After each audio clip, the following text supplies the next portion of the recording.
I spent 40 years negotiating billion-dollar contracts for downtown skyscrapers. I know what a force majeure clause is. I know that steel beams don't get paid for via Bitcoin. And I know that legitimate engineers don't ask their girlfriends to pay for cranes. So when Marco Moretti, a charming Italian civil engineer building a children's hospital in Istanbul, told me his accounts were frozen by a political coup, I didn't reach for my checkbook. I reached for my red pen. He sent me a contract. He wanted $85,000 to release a shipment of surgical steel. He told me lives were at stake. He played on my sympathy, knowing I had lost a grandchild years ago. It was a cruel, targeted attack. But he made one fatal mistake. He sent a forged legal document to a woman who helped write the international compliance laws he was breaking. He wanted a wire transfer. I gave him a lawsuit. Thank you for being here. I truly believe this story will help you, or help you save someone else, by recognizing the signs of a scammer. These are things we all need to know. So, this is the perfect moment. Hit the like button and subscribe. You guarantee you won't miss any of the upcoming stories without having to search for them. Now, back to it. I retired from the firm 2 years ago. My partners threw me a party at the Ritz. They gave me a gold watch and joked that the city of Chicago would fall down without my oversight. But the truth was, I was tired. And lonely. My husband, Robert, had been gone for a decade. The silence in my Lakeshore Drive apartment was heavier than any briefcase I ever carried. I joined Elite Singles. I wanted an equal. Someone who understood the pressure of a high-stakes career. I matched with Marco. Profile, name, Marco Moretti, age, 58, occupation, civil engineer/project manager, location, Istanbul, Turkey, contract, /Milan, Italy, home, status. Widowed. His photos were sophisticated. Marco in a hard hat, pointing at a steel skeleton of a building. Marco in a tuxedo at a gala. Marco holding a blueprint, looking intense. His bio read, Building the Future. Currently constructing a pediatric oncology center in Istanbul. Looking for a woman who understands that legacy is what we leave behind. We started messaging. His English was excellent, peppered with charming Italian phrases. Clara, he wrote. You are a lawyer? Fantastico. Finally, a woman who can read between the lines. My job is chaos. I need someone who brings order. He hooked me with intellect. We debated architecture. We talked about the difference between Roman and Gothic arches. He knew his stuff, or he was very good at Wikipedia. For 6 weeks, it was perfect. He sent me videos of the construction site. Look, Bella, he'd say, the camera panning over a dusty site with cranes moving in the distance. That is the East Wing. It will house 500 beds for sick children. The camera never turned around to show his face. He claimed it was a safety regulation on the site. No selfies in the hard hat zone. It sounded plausible. Safety protocols are strict. I respected that. But my lawyer brain noticed small things. He claimed to be in Istanbul, but he complained about the monsoon rain. Istanbul doesn't have monsoons in July. He said he was eating late dinner at 7 p.m., but Istanbul is 8 hours ahead of Chicago. It should have been 3 a.m. for him. I noted these discrepancies in a mental file. Exhibit A. The crisis arrived on a Monday morning. Clara, I am shaking, he texted. There has been an accident. My heart jumped. Are you hurt? No. But the project is bleeding. The Turkish government has frozen the assets of my main supplier due to a political investigation. They have seized my steel shipment at the port. 4 containers of surgical-grade steel. That's a force majeure event, I replied automatically. Check your contract. You should have an extension clause. I do, he said. But the Port Authority is corrupt. They don't care about the contract. They wanted demurrage fee to release the containers. If I don't pay by Friday, they auction the steel. And the hospital, the children, The project will die. He was good. He combined urgency, corruption, and the children. How much is the fee? I asked. $85,000. My corporate accounts are linked to the frozen supplier. I am locked out. Clara. I have never asked anyone for help. I am a proud man. But I cannot let this hospital fail. Can you bridge the gap? Just for 7 days? I will pay you 15% interest from the project completion bonus. I stared at the phone. $85,000. I had the money. It was sitting in my brokerage account. But I didn't get rich by writing checks to strangers. Marco, I said. I can't just wire money based on a text message. If this is a business transaction, I need to treat it like one. Send me the contract with the Port Authority. Send me the invoice for the demurrage fee. And send me your company's registration. Clara, there is no time for paperwork, he snapped. There is always time for paperwork, Marco, I typed back, my fingers hitting the keys hard. No contract, no cash. That's how I operate. He paused. He realized he couldn't bully me. Okay, he relented. I will send you the documents. But please, hurry. An hour later, an email arrived. Subject: urgent. Port release documents. Attached were 3 PDF files. I opened them on my 27-inch iMac. I poured myself a glass of water. I wasn't looking at them with love. I was looking at them with the eyes of a shark. I opened the first document, Port of Istanbul, Customs Release Order. It looked impressive. Stamps, signatures, a government seal. But I zoomed in. The seal was for the Ministry of Maritime Affairs. I opened Google. I searched for the Turkish government ministries. There is no Ministry of Maritime Affairs in Turkey. It's the Ministry of Transport and Infrastructure. Strike 1. I looked at the font. The body text was Times New Roman. But the specific numbers, $85,000, were in Arial. He had edited an existing document and typed in the amount. Lazy. Then I looked at the lawyer, who had supposedly notarized it. Barrister John Smith, ESQ, barrister, is a British term. Turkey uses civil law, not common law. They don't have barristers. And John Smith. In Istanbul. Strike 2. I felt a cold rage building in my chest. He was insulting my intelligence. He thought because I was a woman of a certain age, I wouldn't notice that he was mixing up legal systems. Then, I looked at the payment instructions at the bottom. Bank name, SunTrust Bank, account name, Global Medical Supplies LLC, location, Miami, Florida. Miami. Why would a Turkish port authority accept payment to a commercial LLC in Miami? It made 0 sense. This Global Medical Supplies LLC was the mule. I looked it up on the Florida Division of Corporations website, Sunbiz. It existed. It was registered 3 months ago. Registered agent, a man named Pedro G. Principal address, a residential apartment in Little Havana. Marco wasn't a civil engineer. He was a fraudster. And Global Medical Supplies was a shell company set up to launder money. I could have blocked him right there. But I thought about the other women. The ones who weren't lawyers. The ones who would see the official stamps and panic. The ones who would mortgage their homes to save the children's hospital. I decided I wasn't going to block him. I was going to keep him busy. I was going to tie him up in so much legal red tape that he would wish he had never matched with me. Did you notice the font change? Or the wrong ministry name? These are the cracks in the facade. Scammers count on panic to blind you. But Clara didn't panic, she audited. If you love seeing a professional dismantle a lie, hit the like button. I picked up my phone. Marco, I texted. I received the documents. They look standard.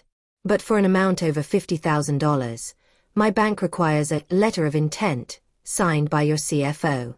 Also, I noticed a discrepancy in the jurisdiction clause. We need to fix that before I can wire the funds. I was going to become his worst nightmare, a client who wants to negotiate the contract. His reply was immediate and frustrated. Clara, just send the money. The children. No, I replied. I'm protecting your investment, Marco. Let's get on a video call. I need to review clause 4.2 with you. He couldn't refuse. If he refused, he lost the money. I prepared my webcam. I put on my blazer. Court was in session. I put on my navy blue blazer, the one I used to wear for closing arguments. I set up my iPad on a stand, ensuring the lighting was unflattering for me. I wanted to look like a tired, detail-oriented bureaucrat, a lawyer looking for a problem to solve. I texted Marco, I'm ready. 5 minutes. Have the blueprints handy. He accepted the video call. The screen flickered. A man appeared. He was wearing a hard hat and a safety vest, sitting in what looked like a site office. There was a map on the wall behind him. He looked like the photos. Handsome. Stubble. Intense eyes. But the video quality was terrible. It was grainy, and his mouth movement was slightly out of sync with the audio. Clara, amore, he smiled, flashing white teeth. Finally, I see you. You are beautiful, even with your glasses. Let's skip the flattery, Marco, I said, putting on my reading glasses. I'm looking at clause 4.2 of the customs release. It says the steel is grade 304. But for a pediatric hospital in a seismic zone like Istanbul, shouldn't you be using structural steel grade S355? Grade 304 is stainless steel for cutlery, not structural beams. I had spent 10 minutes on an engineering forum before the call. I knew just enough to be dangerous. Marco blinked. The delay was palpable. He looked down, pretending to check papers. Yes, Clara. It is for the interior. The surgical theaters. Not the beams. The beams are already up. Okay, I said, making a note on my legal pad. And what about the soil liquefaction report? The invoice mentions a geotechnical surcharge. Istanbul is on the North Anatolian Fault. If you haven't done the liquefaction mitigation, this steel shipment is useless. Did you use vibrocompaction or stone columns? He froze. He had no idea what I was talking about. He was a script reader in a call center, not an engineer. We used the stone, he stammered. The best stone. Very strong. Stone columns, I corrected him. Okay. And why does the invoice list the weight in pounds? Turkey uses the metric system. Why isn't it in kilograms? Because the supplier is American, he shouted, losing his cool. Clara, why are you doing this? The children need the hospital. Stop talking about stones and send the money. He was cracking. A real engineer loves technical questions. A scammer hates them because they expose the lie. I hit the stop recording button on my separate capture device. I had enough. I just need to be diligent, Marco, I said calmly. I'm drafting the wire instructions now. But I need to verify the beneficiary. I'm going to call Global Medical Supplies in Miami to confirm their routing number. His eyes went wide. No, he yelled. Do not call them. They are busy. They are just the clearinghouse. Talk to me. I always verify the vendor, Marco. It's standard procedure. Don't worry, I'll tell them you sent me. I hung up. Did you see him panic? Scammers operate on a script. When you ask a technical question that isn't on the script, like metric versus imperial, or soil liquefaction, they freeze. They can't improvise. If you ever suspect someone is faking their job, ask a boring, technical question. Their answer will tell you everything. I didn't wire the money. Instead, I turned my attention to Pedro G., the registered agent of Global Medical Supplies LLC, in Miami. I had found his phone number on the LLC registration filing. It was a cell phone. I didn't call him as an angry victim. I called him as a suspicious compliance officer. I dialed the number. Hola. A man answered. He sounded young, maybe in his 30s. Latin accent. Background noise of traffic. Is this Mr. Pedro Garcia? I asked, using my courtroom voice, firm, authoritative, flat. Yes. Who is this? Mr. Garcia, my name is Clara, last name. I am conducting a due diligence audit on a transaction involving your company, Global Medical Supplies LLC. We have a pending wire transfer of $85,000 reference to a Marco Moretti. Are you the authorized recipient? There was a silence. Marco? Pedro asked. Yes. Yes, Marco is my business partner. Is the money coming? That depends, I said. Mr. Garcia, what is the nature of your business with Mr. Moretti? Are you shipping steel to Turkey? Steel. Pedro sounded confused. No. We export medical equipment. Wheelchairs. Masks. Marco sends me the payments from his investors, and I buy the equipment to ship to Africa. And Turkey. He was stumbling. The story was changing.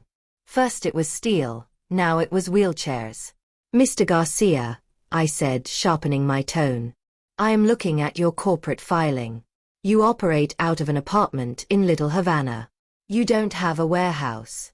Where are you storing $85,000 worth of steel? I am a broker, he said defensively. I facilitate. You facilitate money laundering, I said. What? No. I am a legitimate businessman. Listen to me, Pedro. I dropped the act. I am a retired corporate attorney. I know Marco Moretti is not real. I know the documents he sent me are forged. And I know that if I wire $85,000 to your account, you're going to keep 10% and send the rest to a crypto wallet or a bank in Nigeria. Am I correct? He went silent. The breathing on the line got heavy. That makes you a co-conspirator in federal wire fraud, I continued. Do you know the penalty for that? Up to 20 years in prison. And they will deport you if you aren't a citizen. I didn't know. Pedro's voice cracked. He told me he was an engineer. He said he couldn't use his bank because of the war. He hired me as a logistics manager. He lied to you, Pedro. Just like he lied to me. He is using your bank account to wash dirty money. You are what we call a mule. I have never met him, Pedro admitted, his voice trembling. We only talk on WhatsApp. I thought it was a job. I lost my job at the hotel during the pandemic. I needed the money. I softened my tone slightly. This was the opening. Pedro, I haven't called the FBI yet. But I am documenting everything. If you want to stay out of prison, you need to help me. Help you how? I need you to forward me every email, every invoice, and every WhatsApp message Marco sent you. Especially the ones with payment instructions. I need to see where the money goes after it leaves your account. He will kill me, Pedro whispered. He said he has people in Miami. He doesn't have people in Miami, I said. He has people in an internet cafe in Lagos. But the FBI? They do have people in Miami. And they are much scarier. Make a choice, Pedro.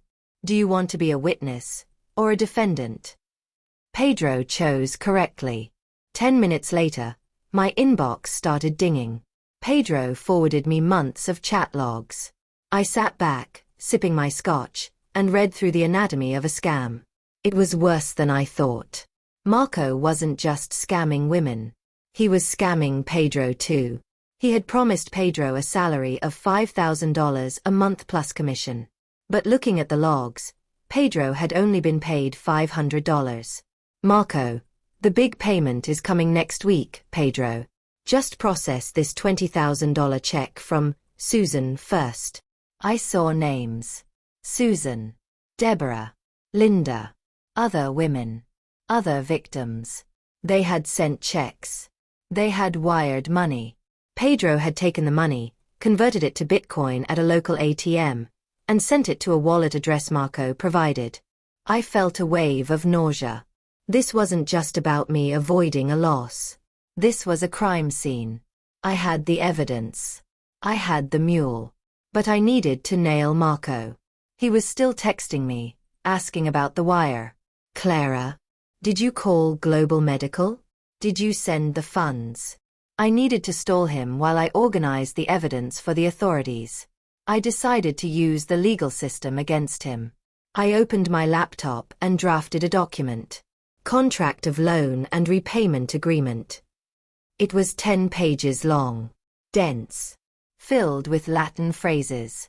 Mutatis mutandis. In personam. It required him to provide a copy of his passport, his driver's license, and a thumbprint. I replied to Marco. Marco, good news. Global Medical confirmed the account. I am ready to wire the $85,000. But as my late husband used to say, trust is good, binding arbitration is better. I have drafted a loan agreement. Sign it, scan it, and send it back with your ID. Once I have that, the money flies. He would hate it.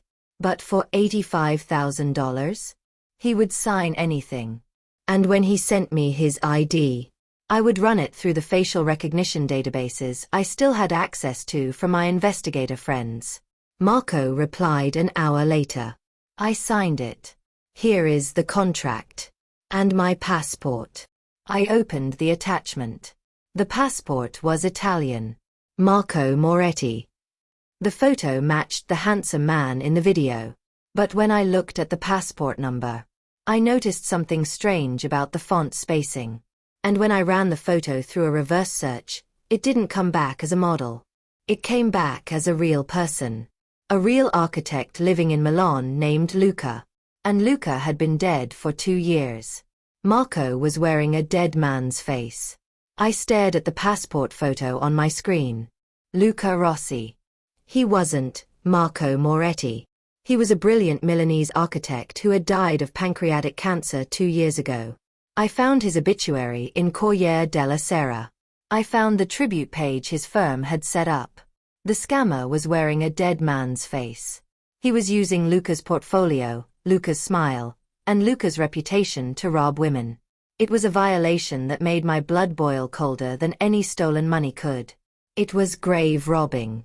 I found the contact email for Luca's architecture firm in Milan. It was run by his sister now. I composed a message. Subject: unauthorized use of Luca Rossi's identity. Dear Madam, I am a retired attorney in Chicago. I regret to inform you that your late brother's identity is being used by an international criminal syndicate to defraud women in the United States. They have forged passports and created fake profiles using his likeness. I am currently building a case against them. I wanted you to know, so you can report the profiles to Instagram/Facebook for removal to protect his legacy. I sent it. It was a courtesy. A professional courtesy. Then, I turned back to Marco. He was messaging me again. Clara, did you get the passport? Is the money moving? The Port Authority is threatening to auction the steel tomorrow. He was relentless. He had no idea I knew he was impersonating a ghost. I decided to use this against him. Marco, I replied. I have the passport. But my bank's compliance officer noticed something. The passport number doesn't match the font of the issuing authority in Rome. He thinks it might be an expired scan. He needs a secondary verification. What? It is valid. I travel with it. I know, Marco. Bureaucracy is terrible. But look, I have a solution. Since we can't verify you in Turkey, we have to verify the recipient in Miami. The Patriot Act requires a physical site inspection for any domestic wire over $50,000 to a commercial LLC. I was inventing laws again. But to a criminal, the Patriot Act is a terrifying black box of American power. Site inspection. Marco asked. What does that mean? It means the bank sends a risk officer to the address of Global Medical Supplies in Miami, just to take a picture of the warehouse and confirm the business exists. Once he sees the sign on the door, he releases the $85,000 instantly. It happens tomorrow at 9 a.m. Did you see the trap? He knows the Miami address isn't a warehouse. It's Pedro's apartment. If a bank officer shows up, the game is over. He has to choose, admit the address is fake and lose the money, or try to fake a warehouse overnight. Scammers panic when the virtual world meets the real world. If you love seeing him sweat, hit the like button. Marco panicked. No, Clara. You cannot send anyone there. Pedro. Mr. Garcia. He is very private. He runs a secure facility. No visitors. It's not a visitor, Marco. It's a bank auditor. If he refuses entry, the account gets frozen for suspicious activity. Do you want the money or not? I had him checkmated. If he said no, he lost the $85,000. If he said yes, he risked exposing his mule. He went silent for 20 minutes. He was likely calling Pedro in Miami, screaming at him to make his apartment look like a legitimate medical supply business. Finally, Marco replied, Okay, fine. Send the inspector. But tell him to be quick. Mr. Garcia is a busy man. I smiled. I wasn't sending a bank inspector. I picked up my phone and called Pedro in Miami. Pedro, I said. This is Clara. Marco just called you, didn't he? Yes. Pedro sounded terrified. He is screaming. He says a bankman is coming. He told me to put boxes in the living room and print a sign that says, Global Medical Supplies. He said if I mess this up, he will ruin me. Listen to me, Pedro. The man coming tomorrow isn't from the bank. He's a private investigator I hired. A former FBI agent. Oh Dios mío, Pedro whispered. Relax, Pedro. This is your way out. When he knocks, you invite him in. You show him the apartment. You show him the fake sign. And then, you hand him your laptop. The one you use to process the crypto. My laptop. Yes. You give him the evidence. He will take it into custody. It proves you are cooperating. If you do this, I will tell the district attorney that you were a whistleblower, not a co-conspirator. Pedro hesitated. Will he arrest me? Not tomorrow. He's just gathering evidence. But if you hide anything, Pedro, I can't protect you. Okay, Pedro said, his voice shaking. I will do it. I want this to end. The next morning at 9 a.m., my contact in Miami, a PI named Alvarez, knocked on Pedro's door in Little Havana. I was on the phone with Alvarez via AirPods, listening in. Mr. Garcia? Alvarez asked. Yes. Pedro's voice was trembling. Come in. This is Global Medical Supplies. I could hear the shuffling of feet. Nice apartment, Alvarez said dryly. Where is the inventory? Where are the wheelchairs? I don't have them, Pedro broke script. Look. Here is the laptop. Here are the files. Clara told me to give them to you. Smart move, kid, Alvarez said. Marco thinks you are the bank, Pedro said. He wants me to take a picture of you signing a paper. Let's take the picture, Alvarez said. We want him to think everything is fine. They staged the photo. Alvarez, looking official in a suit, signing a clipboard in Pedro's living room next to a printed sign taped to the wall. Pedro sent the photo to Marco. 10 minutes later, Marco messaged me. See, Clara? The inspector was there. He signed it. Now, wire the money. The children are waiting. He thought he had survived the test. He thought he had fooled the bank. He didn't know that Alvarez was currently walking out of the apartment with a cloned copy of Pedro's hard drive, containing the wallet addresses, the chat logs with the Nigerian handlers, and the list of other victims. I replied to Marco. Fantastic news, Marco. The risk officer just uploaded his report. He says the facility looks cozy. I'm initiating the wire now. It should clear by end of day. I wasn't initiating anything. I was initiating a report to the FBI's Miami field office, attaching the hard drive data Alvarez had just secured. I poured myself another coffee. I felt a grim satisfaction. I had turned his own infrastructure against him. Pedro made the right choice. He realized that loyalty to a scammer gets you nothing but a prison sentence. By flipping on his boss, he saved himself. This is the house of cards collapsing. One loose thread, Pedro, unraveled the whole sweater. If you are cheering for this takedown, comment, checkmate, below. I sat waiting for the inevitable explosion when the money didn't arrive. But then, my phone rang. It wasn't Marco. It was a number from Italy. I answered. Hello. Is this Clara, last name? A woman's voice asked. She spoke English with a heavy Italian accent. This is Giulia Rossi, Luca's sister. You sent me an email. Yes, Giulia. I'm so sorry to disturb you. No, Clara. You don't understand.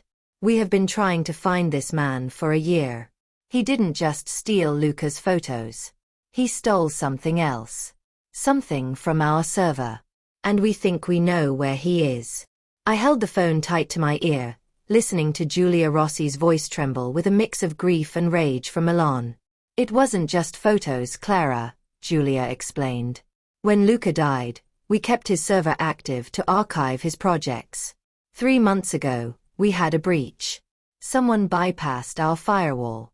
They didn't take client financial data. They took the raw CAD files. The blueprints. Why steal blueprints? I asked, my legal brain spinning.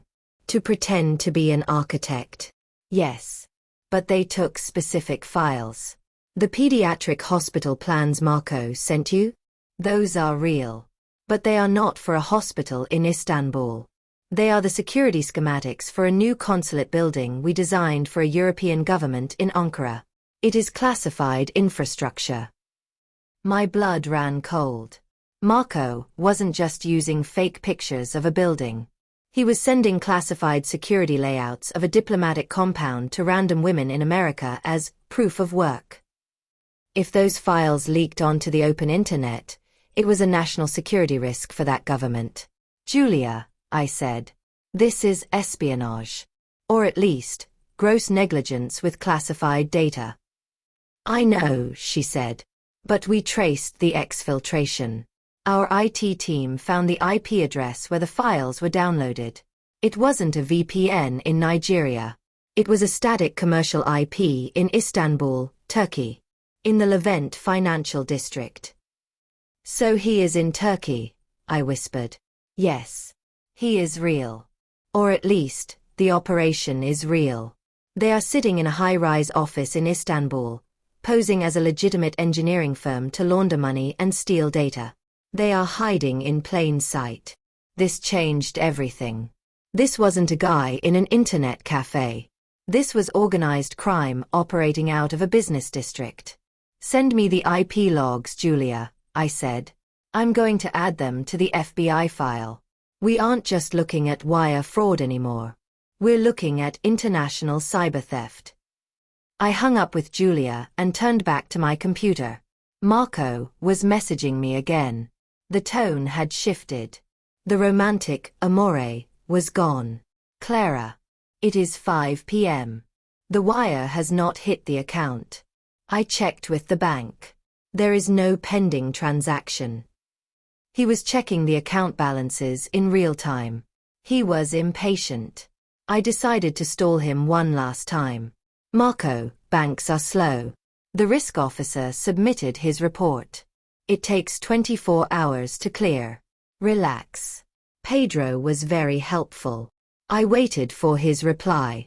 I expected him to beg, or to scream about the children. Instead, he sent a photo. My heart stopped. It was a grainy, black and white photo.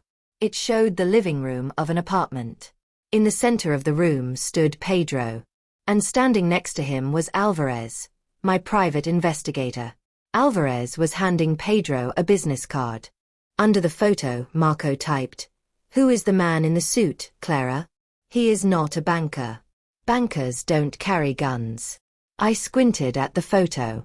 Alvarez had a concealed carry permit, and the print of his holster was slightly visible under his jacket. Marco, or whoever was watching, had spotted it. How? How did he have a photo of inside Pedro's apartment? I grabbed my phone and called Pedro immediately. "Pedro, do you have a camera in your apartment? A webcam? A baby monitor?" "No. I live alone," Pedro shouted, panic in his voice. "Wait. The inventory system." "What inventory system?" "Marco sent me a laptop and a scanner for the inventory. He told me to keep it plugged in and pointed at the living room so he could audit the stock remotely. It sits on top of the TV." "Unplug it," I screamed. "It's not a scanner, you idiot. It's a camera. He's watching you right now." I heard a crash on the other end of the line as Pedro presumably ripped the device off the wall. "He saw Alvarez," I told Pedro. "He knows it was a setup. Get out of the apartment. Go to your sister's house. Do not go back there tonight." "Is he coming for me?" Pedro whimpered. "He's in Istanbul, Pedro. But he knows you betrayed him. Run." I hung up. My phone buzzed again. "Marco. You are smart, Clara. You sent a cop. You raided my mule. You think you are safe in Chicago." He sent another file. Clara underscomed JPG. I opened it, my hand shaking slightly. It wasn't a photo of inside my house. It was a Google Street View image of my apartment building on Lake Shore Drive. But overlaid on it was my full name, my date of birth, and my social security number. "I have your LexisNexis report," Marco wrote. "I know where you live.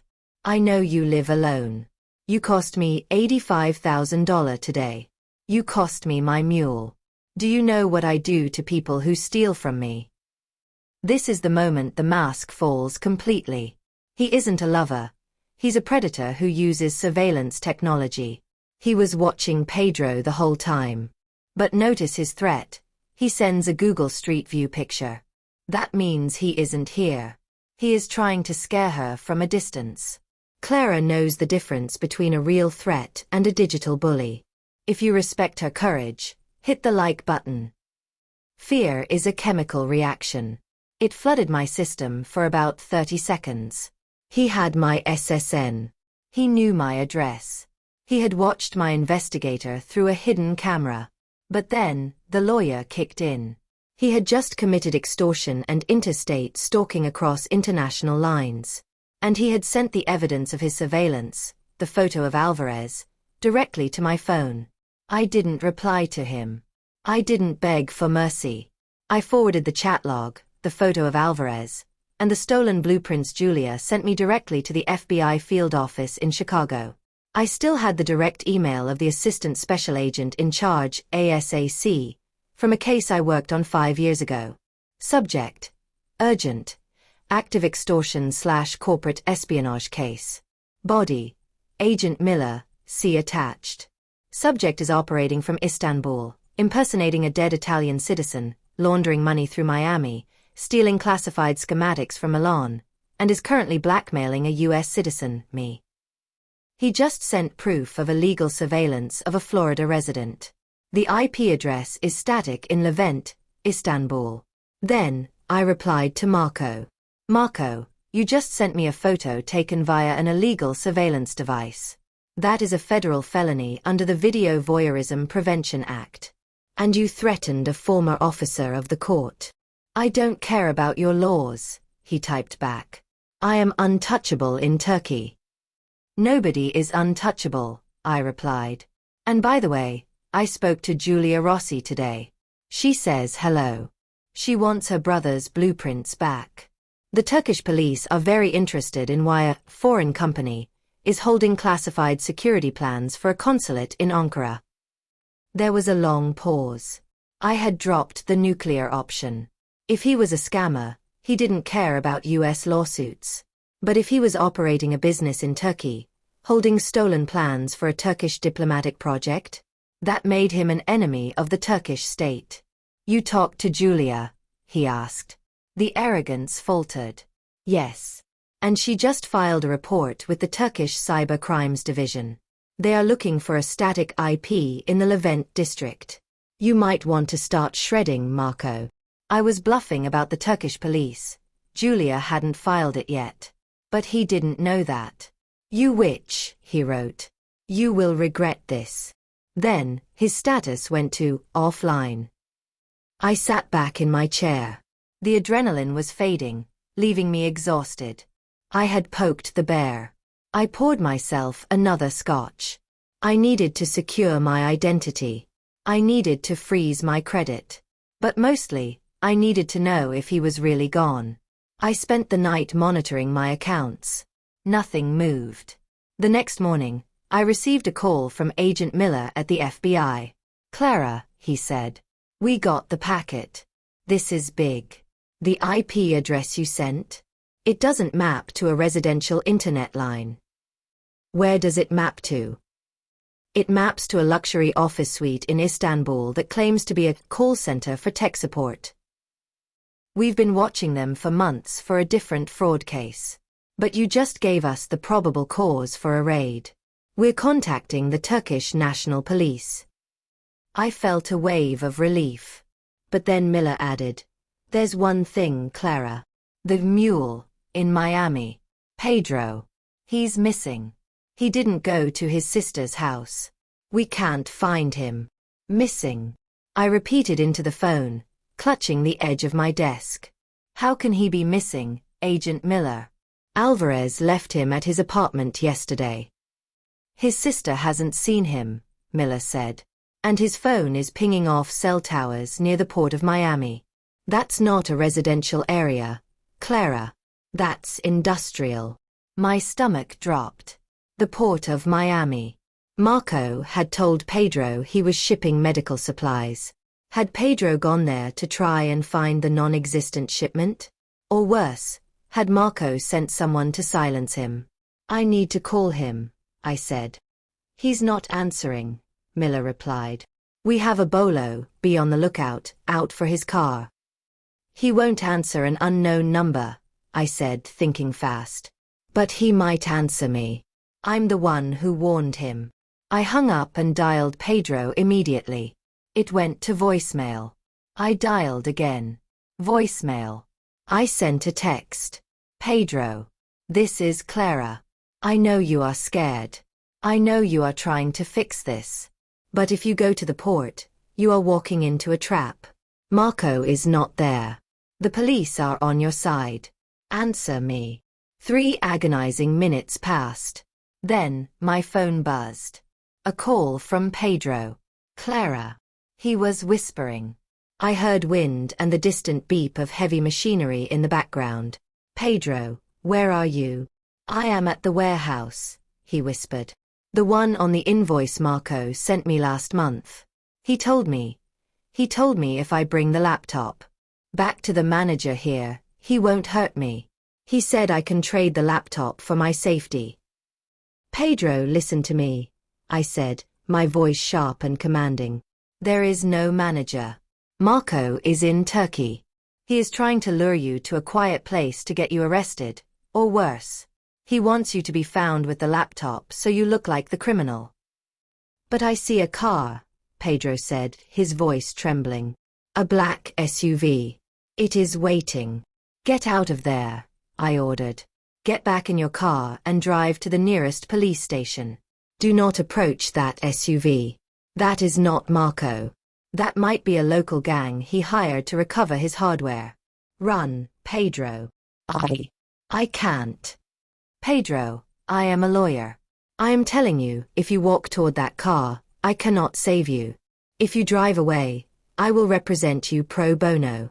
I will make sure you don't go to jail. Trust me. There was a silence. Then I heard a car door slam.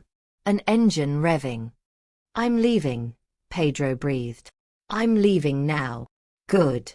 Go to the station. Tell them Agent Miller sent you. I exhaled. I hadn't realized I was holding my breath. I had just talked a terrified man off a ledge. The scammer wasn't just stealing money. He was playing games with people's lives to cover his tracks. This is the danger of the mule trap. The scammer convinces the victim that they are the criminal, forcing them to do desperate things to hide the evidence. Pedro almost walked into a dangerous situation because of fear. Clara's legal authority saved him. If you are glad Pedro is safe, hit the like button. 2 hours later, the second shoe dropped. My computer dinged with an email from Giulia Rossi in Milan. Subject: Turn on the news. I opened a tab for TRT World, Turkish news. There was a breaking news banner. Police raid a legal call center in Istanbul Financial District. I clicked the live stream. The camera showed a sleek glass office building in Levent. Police vans blocked the street. Officers in tactical gear were escorting dozens of people out of the building with their hands zip-tied behind their backs. They weren't hauling out servers this time. They were hauling out people. Young men in t-shirts. Managers in suits. The reporter spoke in Turkish, but the voiceover translated. Turkish Cyber Crimes Division has dismantled a massive international fraud ring operating under the guise of an engineering consultancy. The group is accused of stealing millions from victims in the US and Europe, as well as holding classified documents stolen from an Italian architecture firm. The camera zoomed in on a man being led into a police van. He was wearing a sharp suit. He looked angry, shouting at the cameras. It wasn't the young man I saw on the video call. It was the boss. The man who likely orchestrated the theft of Luca's blueprints. Then, they showed the evidence tables. Rows of laptops. Stacks of fake passports. And on one of the screens captured by the news camera, I saw a familiar interface. It was a chat window. The name at the top was Clara, Chicago lawyer. They had found my file. I wasn't just a viewer.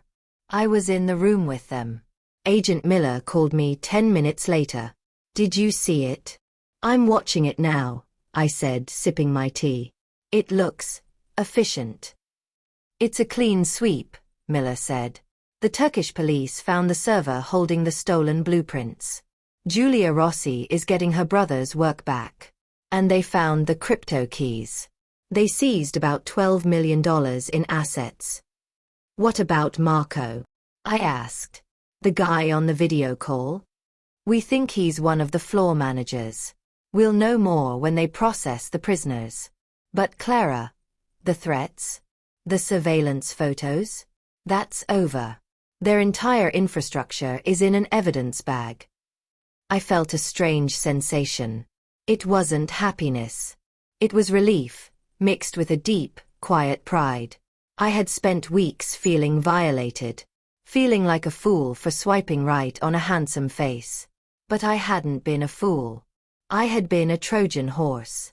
I let them into my life just long enough to map their layout, and then I burned their fortress down. Thank you, Miller, I said, for taking me seriously. You built the case, counselor, Miller said. We just served the warrant. I turned off the news.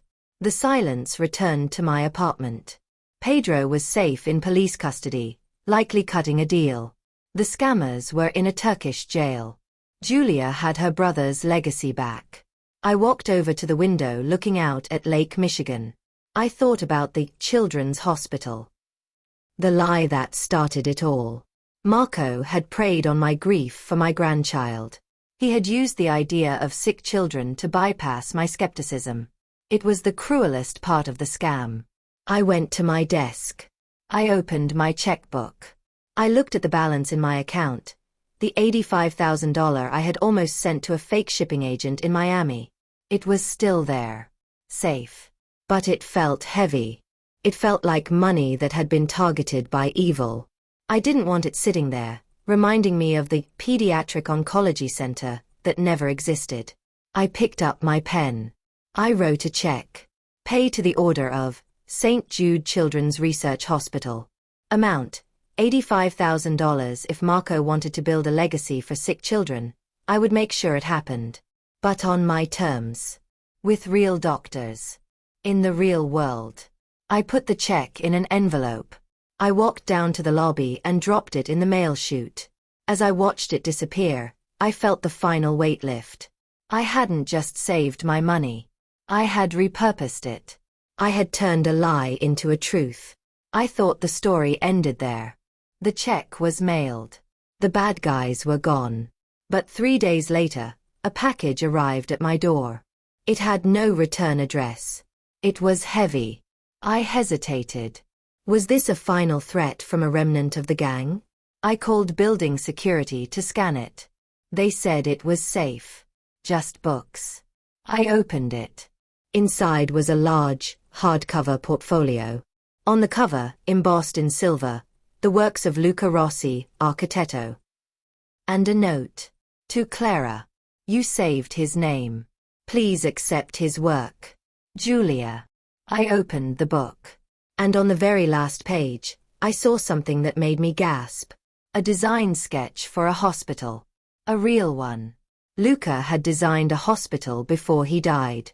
And Marco had stolen that dream too. I ran my fingers over the sketch on the last page of the book. It was dated 3 months before Luca Rossi died. It wasn't a sleek glass tower. It was a low-rise, sun-filled structure with gardens on the roof. Centro Pediatrico di Luz, Pediatric Center of Light. Marco hadn't just invented a hospital story to pull at my heartstrings. He had stolen Luca's final unfinished dream, the project he was working on from his chemotherapy bed, and turned it into a weapon to steal cash. It was the ultimate desecration. But looking at the sketch, I realized something. The scammer failed. He didn't build the hospital. He didn't get the money. But because of his lie, $85,000 was now sitting in the account of a real children's hospital in Memphis, St. Jude's.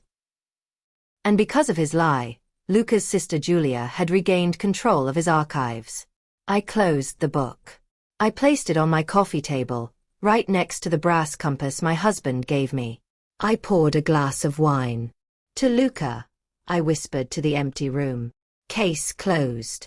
That is the irony of evil. In trying to exploit a good man's legacy, the scammer inadvertently saved it. Clara ensured that Luca's name is now associated with justice, not fraud. If you believe that the truth always finds a way to surface, hit the like button. 4 months later. Okay, let's look at Exhibit C, ladies. I wasn't in a courtroom. I was in the community center of my local library. 6 women sat around a table. They weren't clients paying $800 an hour. They were women who had lost everything. Houses, pensions, dignity, to men they met online. This document, I pointed to a projection on the wall, claims to be a royal decree from the King of Jordan. But look at the signature. It's stamped, not signed. And the legal code cited? It's from the Napoleonic Code, not Jordanian law. The women scribbled notes. They were learning. I had started a new practice. The Clara Project. It wasn't a law firm. It was a legal clinic for victims of romance fraud. I helped them file IC3 reports, I helped them negotiate with their banks to recover funds, and I helped them understand that they weren't stupid, they were just outmatched by a professional syndicate. My phone buzzed. It was a text from Pedro. Pedro. Clara. I got the job. Logistics manager at a real warehouse. And the judge agreed to expunge the record in 1 year if I stay clean. Thank you. I smiled. Pedro was the only mule I had ever successfully flipped and saved. He testified against the Miami cell of the network, which led to 3 more arrests. He was rebuilding his life. I typed back. Proud of you, Pedro. Read the fine print on your employment contract. I packed up my briefcase. It was the same leather bag I used for 40 years, but it felt lighter now. I walked out of the library into the windy Chicago afternoon. I wasn't looking for a civil engineer anymore. I wasn't looking for a partner to fill the silence. The silence was gone. My life was loud again. Loud with the stories of women fighting back. I hailed a cab. "Where to, lady?" the driver asked. "Federal Plaza," I said. "I have a meeting with the U.S. attorney. We have a new case. They use contracts to lie. I use the law to burn them down. The court is always in session. Real life is full of fine print. But Clara proved that if you read between the lines, you can find the truth, and the weapon you need to fight back. Because you watched until here, I know you want to be as sharp as Clara. So you need to do 3 things. First, leave a powerful like. The YouTube algorithm needs to know that we value intelligence over intimidation. Help this message reach the women who need it most. Second, subscribe and hit the bell. You guarantee a new story every week right in your feed. Here we bring the raw truth about relationships, money, and the law. Third, go down to the comments and tell us, have you ever spotted a fake document? A typo in a legal letter? Share your sharp-eyed moments below. Remember, 87% of people watch and forget to subscribe. Don't be that person. Knowledge is your best defense. Click subscribe now. Court adjourned.